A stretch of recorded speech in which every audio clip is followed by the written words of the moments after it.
Every once in a while, I feel like a topic is tailor-made for Zealandism. I live and thrive in absurdity. If some stupid shit is happening, I'm the first on the scene. I'm the live action reporter, waist deep in the shitstorm, telling you, through 200-mile-an-hour winds, what the hell is happening and trying to decipher all of the nonsense in real time. Today, we have one of those glorious gifts. It is coming from Africa, the CAF, which is just the gift that keeps on giving.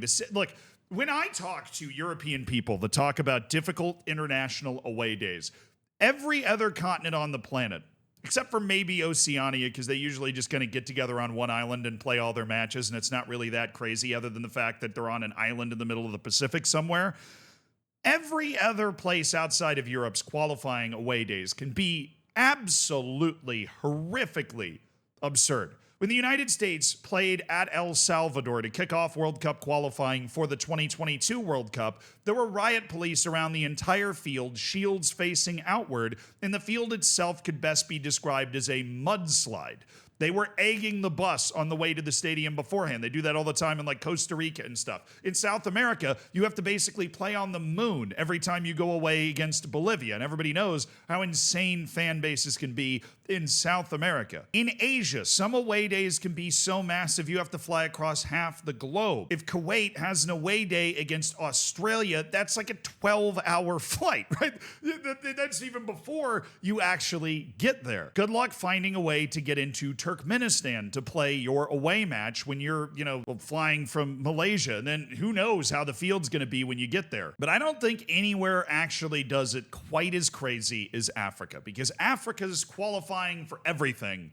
There is always a truly unbelievable amount of nonsense. This is why you see particularly ridiculous results like what happened to Nigeria early in qualifying. They went on the road against Rwanda and they got a draw. If you can manage to not lose in your road matches in African qualifying, that is a huge win. It does not matter who you are playing against. If they can put a team of professional players on the field, that pitch is going to be super messed up. Your accommodations are going to be completely cooked. Your flights are going to be weird. I mean, there is a reason that people choose not to play for African national teams sometimes, right?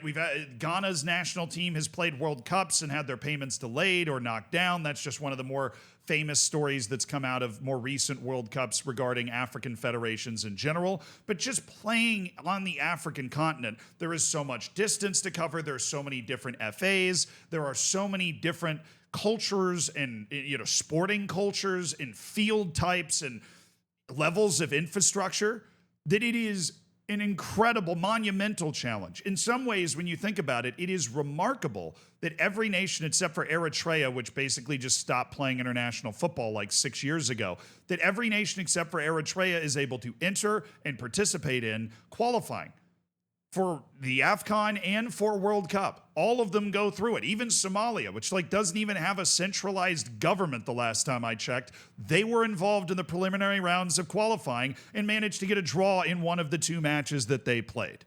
But usually the level of nonsense that happens in Africa is not captured by social media. But that has changed right now in a match between Nigeria and Libya. So this is an Africa Cup of Nations qualifying, which has to happen a lot because there's an Africa Cup of Nations every 2 years, which means you have to have the qualifying for it in the intervening year, right? This is why there is no Nations League in Africa, because they are qualifying for a meaningful tournament, either the World Cup or AFCON, all the time, right? There is a perpetual system of qualifying going on in Africa, which I think is honestly great. And Nigeria won the home leg of this kind of home and away in the middle of the qualifying section. They beat Libya 1-0. Libya is not a pushover team. Obviously, Nigeria is better, but Libya is not a super easy team to beat. Nigeria managed to beat them, and they are supposed to, tomorrow, play a match at Libya. That match has now been, as you can see right here, officially postponed. And the reason is hilariously CAF. So it's not actually CAF. The reason appears to be like Libyan FA authorities here, right? The first news about this started to started to come out like yesterday. This is a tweet from Adepoju Toby Samuel said, according to the Libyan guys at the airport, they got a directive from higher authorities to delay the Nigerian contingent for 8+ hours at the airport. Airport gates are still locked, and none of the Libyan FA members are here. No buses to travel. This is crazy. So normally people don't think about this sort of stuff because a lot of the people that watch this channel live in Europe, right, where this sort of stuff is taken for granted, that there's going to be a certain level of FA togetherness and infrastructure. But when you are traveling to another qualifying match on the road, you are coordinating with the FA of that country, right? The travel arrangements are being made. They go, hey, we can get you buses. They're going to take you here. This is the best place to stay, whatever. Right, the arrangements are being made, and it is a tap dance between the two FAs to be able to get there and play the match on schedule for qualifying. It's all the logistics that go into the background of what, seems on the surface very simple. Let's just play 6 national team matches and then send the top 2 teams on to AFCON. That sounds great, but you have to actually get the teams there and coordinate everything and make sure everything is okay. Now, apparently, as sort of a gamesmanship tactic, Libya is trying to delay Nigeria. Now, Libya needs this. Libya is already in a really bad spot here. They're bottom of the group, as you might have peeked earlier, right? Libya needs to get into the top 2 of the group, which means they probably need to win all 3 of the matches that they have playing in the second round. They didn't win any of the matches that they had in the first round of matches. So they need everything they could possibly get to go in their favor. And that is where potentially this comes in. Then you start seeing reports come out, those sorts of, toxic, weird Twitter accounts. Victor Boniface, as well as other Nigerian national team players and officials, have been stranded at Al Abrak Airport in Libya for more than 15 hours, following an unexpected diversion of their flight from Benghazi. Basically, their flight was headed into Benghazi, but it got diverted to Al Abrak, which is obviously not Benghazi. It's a different airport. So they were flying into Benghazi. They get diverted. Now, they had transport arrangements scheduled for the airport at Benghazi, but obviously the transport arrangements are not going to be able to pick them up now because they are at a different airport in Libya. It starts to get particularly crazy because despite efforts by the NFF to arrange alternative transport, the team remained locked in at the airport with local authorities refusing to open the gates. So not only has Nigeria been diverted to an airport that is 2 hours away, according to this, by road from Benghazi, right? They are now stuck there. Nigerian authorities, which of course, you flying into a new country, that's passports, that's border control, that's everything, are not unlocking the airport. They're not letting the Nigerian team out of the airport. So even if they can get those buses to drive 2 hours or maybe hop in a local hotel for the night and then bus the team over the next day, get a nice meal, hot shower, whatever, they can't do that. They're stuck in the airport. They've been locked in by Libyan authorities. And this is a team with, really legitimate international players. This is the Nigerian national team. This is not some Bush League team. Right? This isn't Rwanda, who we mentioned earlier. Not that this should happen to Rwanda either, because that's a team full of professional players that should be able to play their qualifying without getting trapped at an airport. Right? But this is a team with Victor Boniface. He's chilling. Right? He's right here. Then the players themselves started to tweet about what was happening. William Trusty Kong said 12+ hours in an abandoned airport in Libya after our plane was diverted while descending. Libyan government rescinded our approved landing in Benghazi with no reason. They've locked the airport gates and left us without phone connection, food, or drink, all to play mind games. And then he starts posting pictures of the Nigerian national team looking like they've had their layover in LA canceled, trying to sleep on these airport benches. 12+ hours. I mean, this is a long time. This is a very long time to be sitting in an abandoned airport. These dudes are all just trying to get some sleep on airport benches here in Al Iraq. I, of course, at this point, start to get tagged in this all over the place. And as this person points out, Libya's dark arts before an AFCON qualifier. You might also want to see the first leg in Nigeria where Libya players were going down for every tackle, feigning injury to waste time. So now this starts to snowball, as you can see, on Nigerian Twitter, talking about, Nigeria was already trying to cheat it up in the first game. But there's an interesting counter-conspiracy theory involved in here, which we're going to get through later. Victor Boniface then tweets out, "This is getting scary now. You guys can have the point. We just want to return to our country." Dude literally goes, we're top of the group. right? All we have to do is finish in the top two. We're very likely going to get through as long as we can win at home against Rwanda, right?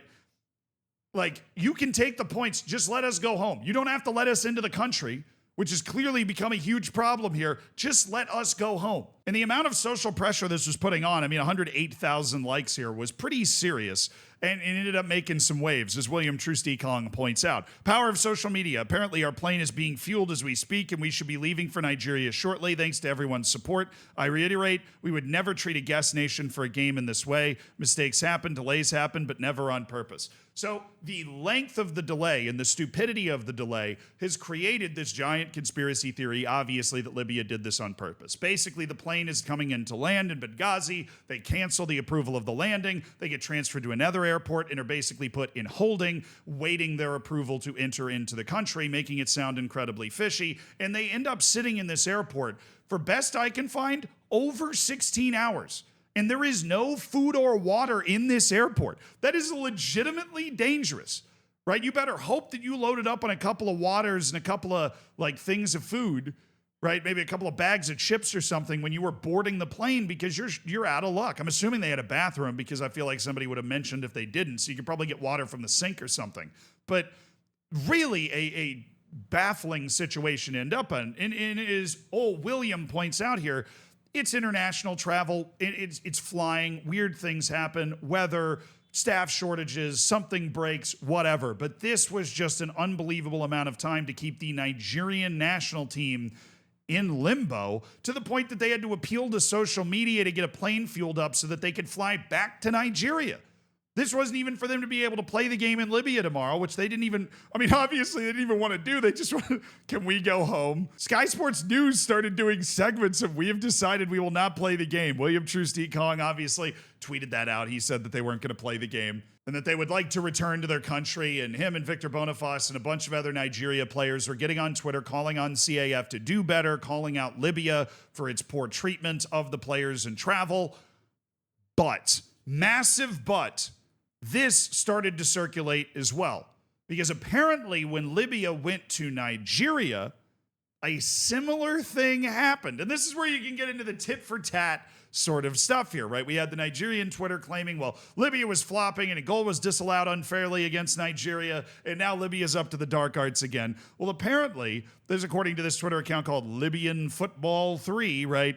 This happened to Libya last week. I didn't see anyone speaking up. The same thing and even worse happened to Libya in Nigeria last week. Well, the honest truth is, Libya doesn't have the type of international stars Nigeria does that are able to make huge waves on Twitter, but they post a couple of pictures. You've got the Libyan national team getting held up at Nigerian customs. I would presume that's what they're trying to represent. And apparently this isn't the only time Nigeria is alleged of having done this. We have a South Africa fan chiming in with an article about Bafana Bafana, South Africa's team, being stranded at the Port Harcourt airport in Nigeria. But there's a counter push to this conspiracy. So you've got some Libyan fans that are arguing that this is like a tit for tat, right? Because you left us at the airport. Now you've got other teams piling on, like South Africa, going, hey, wait a second. We, like, this happened to us too. But the counter response. First, the Bafana Bafana one, we've got somebody saying that Nigeria's national workers were on strike, and that's why that happened, right? It was some sort of airport strike going on in Nigeria. And then we have this guy right here. And I struggle to understand him at times because his accent is literally too cool for my American brain to wrap my head around. But he explains the difference between what happened to the Libyan national team and what is happening to the Nigerian national team. And he does it with significant swag. I've been seeing a lot of chatter online saying that we did it first to Libya. We did not do anything to Libya. We are great hosts. You see, Nigeria, we don't do dark arts to win matches. So no, we host you very well. We did not do it to Benin Republic that landed in New York. We did not do it to South Africa that landed in New York. We've never done it to Ghana. Then it's Libya. So when he's talking about Uyo, that's a city in Nigeria. So he's saying when all these teams land in Uyo, they're taken care of. And that the issue is for Libya, apparently they didn't fly to Uyo. Okay, they flew to a different city. At least that's what he's saying. They flew to a different city and like notified Nigeria they were going to that city while they were already in the air. So Nigeria had to rearrange the travel plans for the Libyan team, basically. Don't you respect Libya? Now so we do it too. No, no. Benin Republic beat us in World Cup qualifier. We didn't do it to them. They came to Uyo. Everybody lands in Uyo. They decided to land in Port Harcourt. They were cutting costs or whatever it was. They called the NFF an hour after they took off that they were going to land in Port Harcourt. And the NFF said, no, you are supposed to land in Uyo. NFF still made prayer arrangements for them to land in Uyo after they get to Port Harcourt.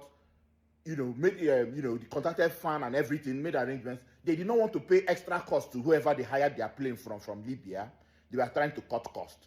They now came. So he just accuses them of trying to cut costs and flying to a different city and not flying to Uyo.